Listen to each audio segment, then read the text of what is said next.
Simula sa NEP na yung presidente may complete control over what should be inserted in the NEP. Maybe it is all planned. Hindi natin alam.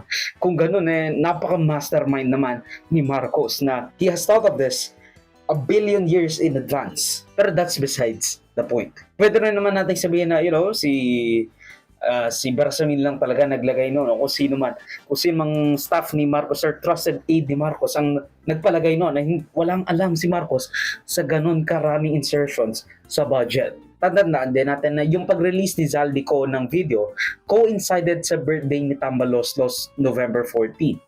Ang birthday wish lang siguro ni Zaldico para kay Romualdez, huwag siyang ipapatay. Kaya dapat mag-subscribe muna kayo. Kasi, gusto ko lang. Bakit? May angal kayo? Noong rebuttal naman ng Malacanang, umuwi muna siya. Ipanotaryo at sumampa na tama ang affidavit at sinasabi niya. These wild accusations are completely without basis in fact. All the charges leveled against the president are pure hearsay.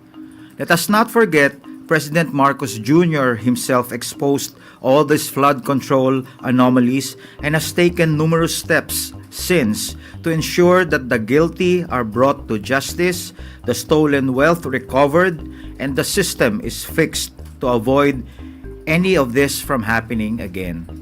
Rep. Zaldico should come back to the country and sign everything he said under oath with the proper judicial authorities. Magandang hapon po sa ating lahat. All appropriations ordered by the President is already in the National Expenditure Program. That is why it is called the President's Budget. So we reject any insinuations about it. The BICAM is purely under the power of the legislature. We respect and strictly follow the budget process and all our actions are above board. Kung maaalala nyo po ang proseso ng budget, ginagawa po ng executive ng 6 na buwan ang ating President's Budget and National Expenditure Program.